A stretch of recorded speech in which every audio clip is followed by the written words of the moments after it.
Hey guys, we are starting episode 3 of our podcast here, and we're looking at our leadership pipeline again, except today we're going to take a look specifically at the competency side of the pipeline. I would like to do an overview for you of the 6 areas, or what we call the 6 C's of competency that we've defined out in our leadership pipeline. Not going to go real in-depth into any of those 6, going to talk about what they are, and then maybe just kind of go back and forth on some examples of where we've seen this really have an impact, either positively or negatively. Sure. Inside leadership, whether it's inside ministry or it's in just the business world. I'm Daniel Morgan, associate pastor here, and this is Russ Chambers with a hat. Yeah, I wore a hat today. Don't know why. Got to get a haircut, so working through it. It's part of it. If you've not heard the podcast on leadership pipeline and what it is, one of the things that we talk about is that studies have shown that about 80% of leadership competencies are very transferable from ministry to ministry or from secular to ministry. And so there are obviously some specific competencies that go with different job types or even ministries. So there are some specific competencies that go in with our creative arts department that are specific to creative arts. And if you don't have those, that's a problem. Yeah, like if you don't know how to use Publisher or play a guitar, you probably having a tough time. Yeah. And yet you don't necessarily need to know those things if you were in another department. But in terms of leadership, there are some things that about 80% or so that we think are universal across all types of leadership. And so we want to work on those competencies. Again, not the character side of the coin, the competency side. And so we've got 6 of those, and I'm going to walk you through them briefly, and then we're going to talk about them for a little bit. And here are the 6. I'll just list them out. Casting vision, course correction, celebrating wins, caring deeply, creating development plans, and communicating clearly. And so of those, maybe we'll tag team here. I'll take one and kind of explain just an overview of it, and you'll take another, and we'll just kind of go from there. So casting vision is your ability to paint a picture using the right words, the right language in order to lead people. And so you're giving them the vision of what the organization or the department or the ministry is going. And in that, you will define all sorts of fun stuff because you've cast a really clear vision. And what has to be, of course, behind that vision is passion. So casting vision is a big deal. A lot of subcategories in casting vision that we'll work on over time. I would just simply say with vision, it's where and why. Where and why. Where are we going and why are we going there? Where are we going and why should I come with you? Where are we going and why should I give you my time? Right. And successful vision casting gives clarity for this is where, and this is why it's worth the cost, the sacrifice, and the work that it's going to take to get there. The second one we have is course correction, and it's answering clearly for your people and your teams, are we on course or not? Are we drifting? Where have we, from the original idea of what we set out to do a week ago, a month ago, a day ago, where have we begun to drift away from that? And currently, based on the vision of what we have as a ministry, are you able to point out people that are helpful or hurtful? Maybe it's unintentionally they're being hurtful, but can you correct and approach people whenever their attitude is contradictory or discouraging to everybody else in the room to make sure that we're all, in somewhat joyfully focused on where we're trying to go next? Well, and even though, course correction has a lot to do with vision, you can clearly see how there's very separate competencies because you can be great at casting vision and terrible at course correcting, or a great person at correcting, and you can't cast vision for anything. I know a lot of people that are great at casting vision, and then it comes time to actually implement the vision. And this is where you see a big difference in a lot of personality styles. Right. And we'll talk about this at the end of the podcast, but you'll see people that lay out great vision. We're going to go here, and you're ready to go with them, and you would sell icicles to Eskimos at the end of it with them because you're just so motivated, but there's zero follow through from there because they lack the backbone to go and basically make the changes systematically that have to be in place, corrections systematically that have to be in place for you to achieve the vision you laid out. Celebrating wins, so that is bringing joy into any environment. And so I think one of the biggest things, and we'll talk about this in a minute in terms of struggles, but I think one of the biggest things about organizations is there have to be times where you celebrate what's going well. If you're going to correct, on the course correction side, what's not going right, there's got to be the flip side of that, which is to celebrate the things that are going well. We'll talk about this more later, but honestly, some of us just stink at celebrating. And so we'll throw in a celebration that's like, woo, and then we throw in like a lot of correction. That's just, really what we wanted to talk about. Right. And so, if you want to be a great leader, you've got to be good at genuinely connecting with people when they're knocking out of the ballpark. I also wrote down that celebration is about pointing out progress. And it's very important that you learn to celebrate in the progress when you have a long way to go in a journey. So if your vision is going to take 3 years or 5 years, or it's going to take a long period of time, you better put in some markers that notate the progress so that you can kind of keep people on board as you're heading down the road. So I've also got here care deeply. Mm-hmm. And you want to take care deeply? Yeah, that's about knowing the people you are on the journey with. I wrote this down in my journal a couple of weeks ago, and it was simply this: being in proximity of the team that you lead is not the same as being present with the team that you lead. And caring is you being present in their life. It's you being present in their pain, their hurt, their joy, their celebration. It's you taking the time to allow yourself to listen to them enough to have your heart softened for their weaknesses, your life strengthened and encouraged by their strengths. And it's also a fuse for your prayer life where you're then able to, with knowledge, pray for people as you've taken the time to talk to them and hear about what's going on in their life. So for a long time now, we've known, all the way back into the 50s and 60s, from an organizational behavior standpoint, we've known that salary and compensation and benefits are not the primary correlator to keep an individual with your organization. That by far, the number one correlator to keep someone is whether or not they feel like they are valued as an individual by their direct superior and the organization as a whole. Yeah. Meaning that if I feel like you don't care, I'm not going to stay with your organization over time. Regardless of how you compensate me. So I'll go to a lower paying job, I'll go for less benefits if I believe that organization and the direct report and the managers really care about me. Absolutely. I wrote down for care deeply just authenticity. Like, you want to talk about something you cannot fake. No. In the caring category of competency, if it's fake, if it's not authentic, it will get sniffed out really quick, and man, you'll make a mess of it. Yeah. So. Absolutely. I have create development plans here as the fifth one, and so for me, I just wrote goals, and that is the ability, so we can cast the vision, we can paint the picture. You were talking about, okay, but now how do I go make the changes? So not just the correction side, but like, is there a strategy? Is there a plan? And creating development plans is both on the large scale of large organizational development plans and strategy, and it's on the small plans of taking an individual and being able to assess through the evaluation side what needs to be done, and then lay out some development for that individual.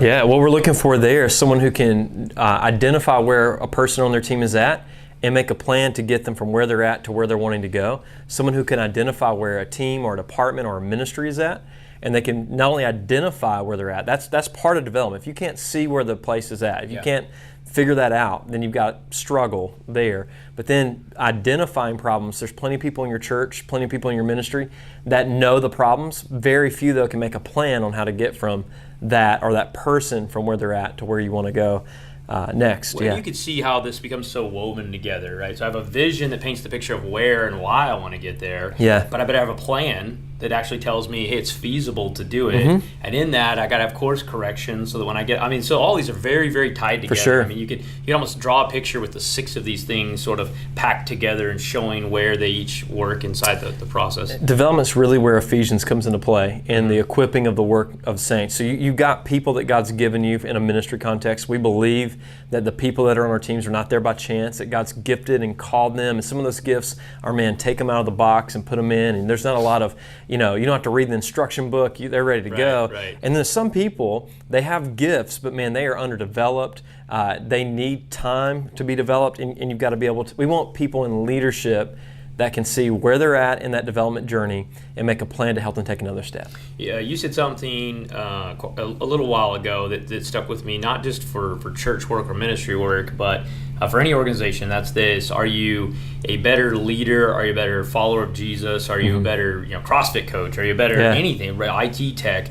Are you better at this today than when you started here? Meaning, have I had a positive impact on your development in the things that I'm responsible for? And the answer had better be yes. Yeah. I mean, it's a calling as a leader in your organization to be able to say, you're better today than when we started. And we measure that. I mean, that's something for us within our organization. If someone serves under you on a team, our goal is that they are a better disciple of Christ at the end of that. If not, we take that personally. Right. And then the last one we have is communication. Let me just start with this. That is not you talking all the time.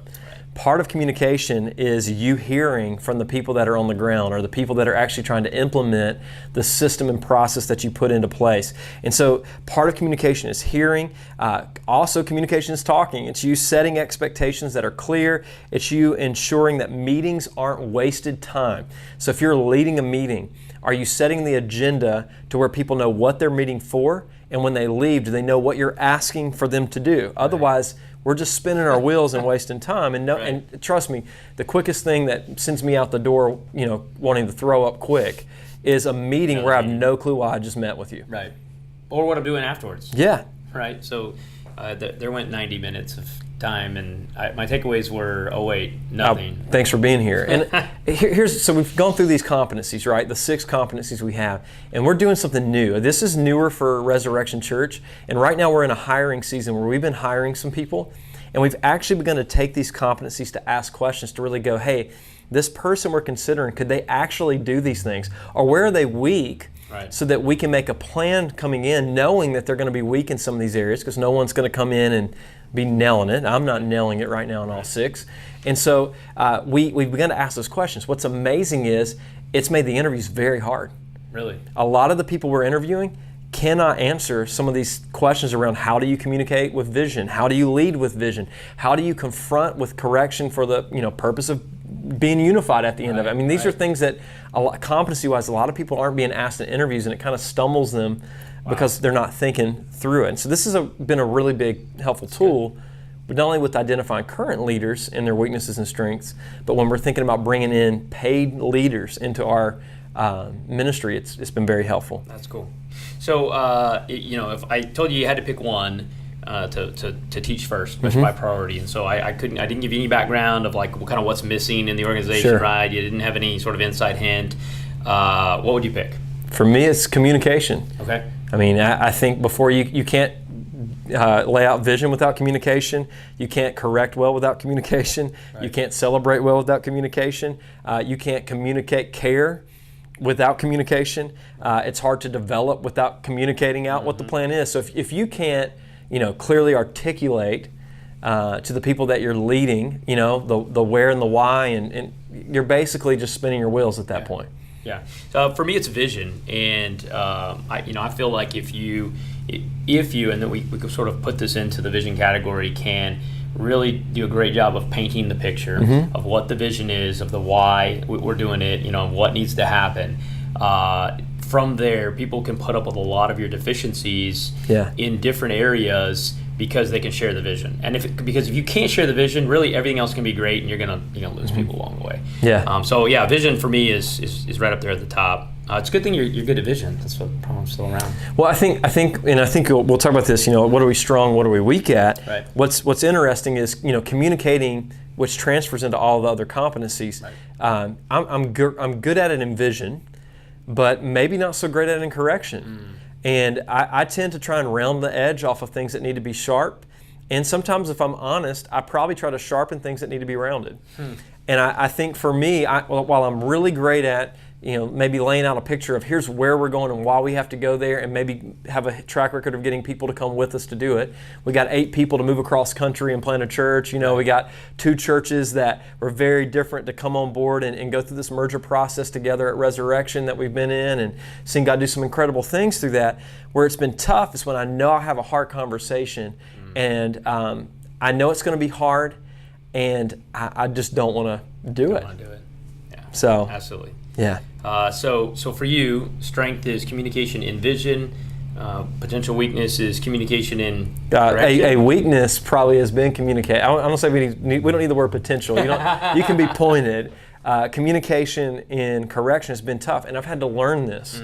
And I think we'll talk more about this in the upcoming sessions, especially when we get into correction, about how correction is actually the friend of the organization, not the enemy. And we'll get into a lot of conversation around how, if you're not correcting, what kind of toxic team you begin to lead, and how easy, how uncontrollable keeping people aimed at vision becomes. I mean, it's anarchy at that point without correction. So yeah, for me, those are strengths and weaknesses. And if I were guessing for Daniel, I work with Daniel, I would guess that development is probably one of your strengths. Okay.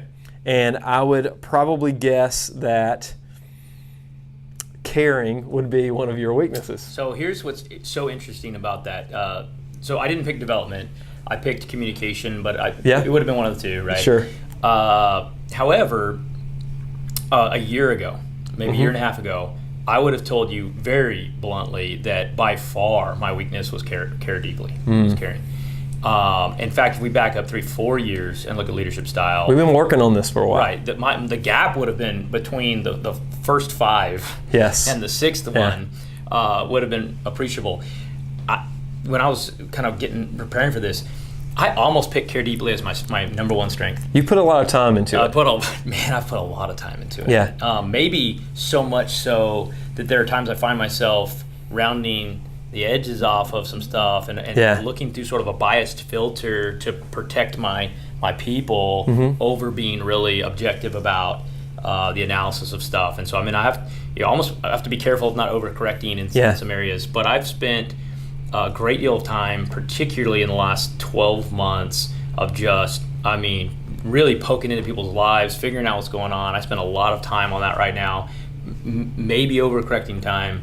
But I knew it was a weakness. Well, and I think you identified that and you attacked it. Now, there's kind of some different trains of thought in leadership, right? Yeah. And one of them is, when you're great at something, highlight what you're great at and just forget your weaknesses. Right. The problem with competencies is it doesn't transfer over to this. Right. So if you're great at a few of these, that's good. Right.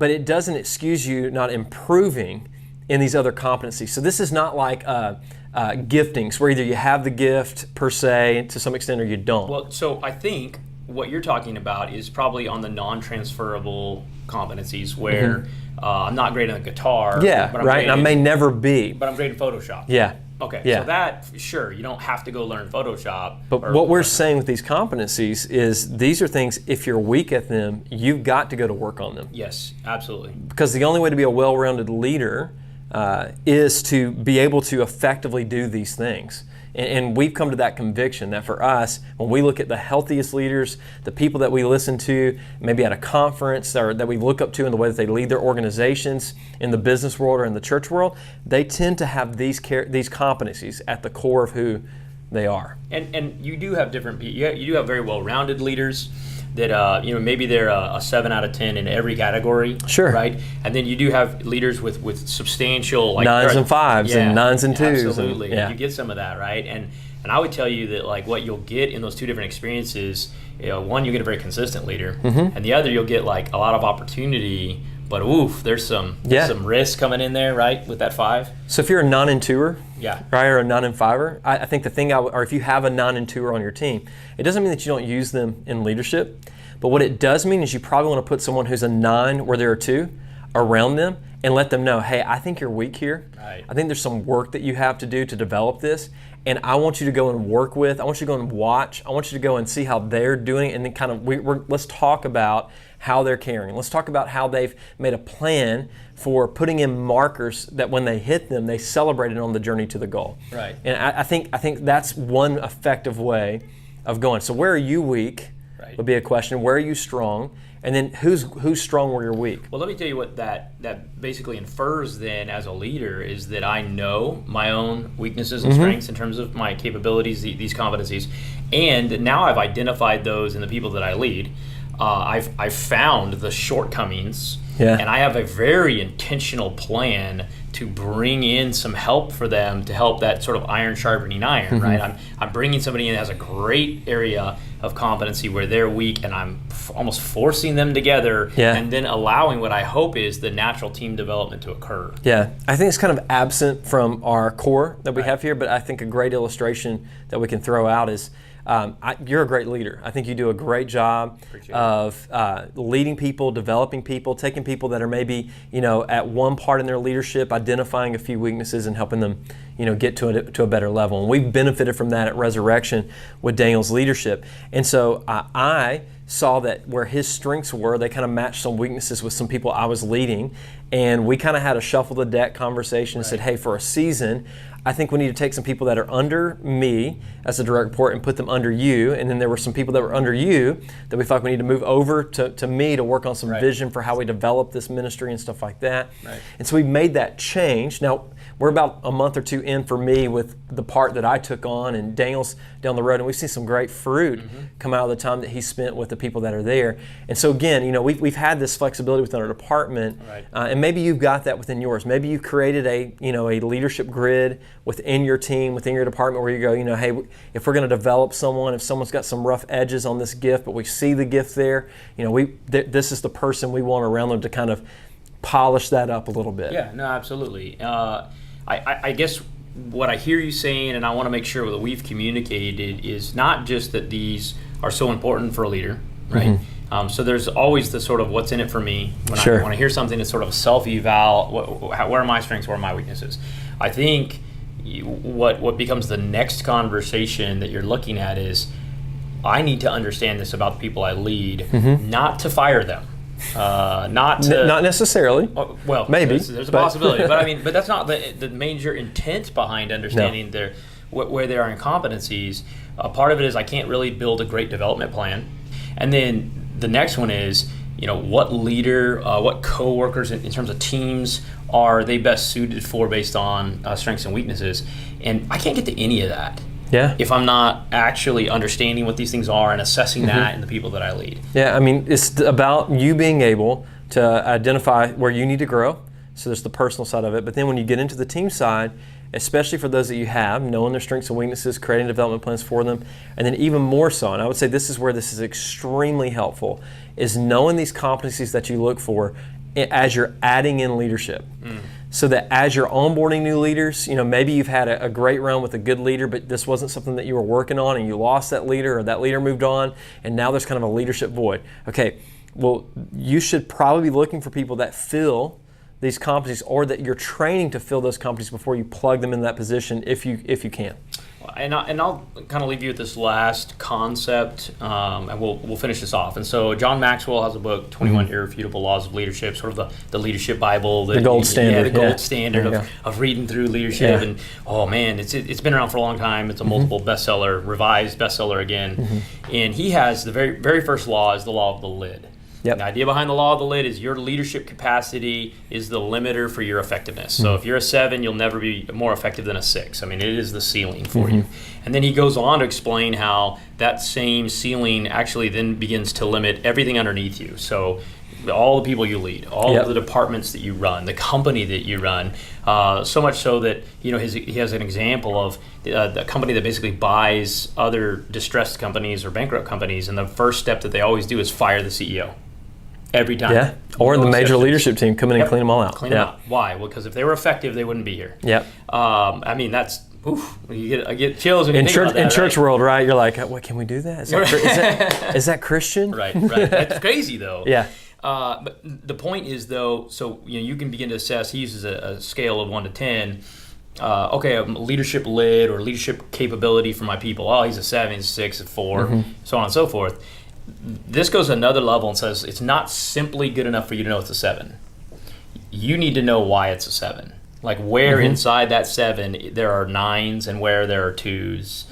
And so it's taking a much closer look at leadership capacity and the things that go into making that person an effective leader, where those strengths and weaknesses are, and how critical that is. If law of the lid is sort of the number one rule for him, number one, understanding what makes up that capacity is a big deal. And so that's gonna generate some good conversation, and one of those conversation pieces may be that a great leader that was very effective whenever the ministry was running with 40 volunteers or 70 volunteers has now reached the point where it's not just about development. Sometimes it's development, but sometimes it comes to a point of their seat on the bus has to move. Right. And the reason you know that is now you need someone who has a higher level, higher capacity of leadership, because the complexity of the ministry, the complexity of managing this many volunteers, communicating vision to all of these people that are involved in the ministry has now increased. And it's in those moments where knowing these competencies help you to sit down and not just in an angry or vindictive way, be able to go, hey, you've been effective, you've been great, you've helped us get here, but we're at a point where I think you're struggling to keep up, and we need you to move positions with us, or maybe move within the department or move within the ministry somewhere else where you can be effective again, but we have to bring someone else into this current seat in order for it to continue to move forward. And most of the time, you're humble people who have prioritized the vision, the mission of what you're doing ahead of everything else. They see that, it hurts, it stings, but they oftentimes will still move around with you and come. Sometimes you lose them, sometimes you don't, but you will stagnate growth whenever you don't continue to make those hard calls. Absolutely. We appreciate your time. Thanks for episode 3. If you have any questions, you can comment below, and we'll have some handouts linked underneath there too with some follow-up questions you can discuss with your teams. Thanks.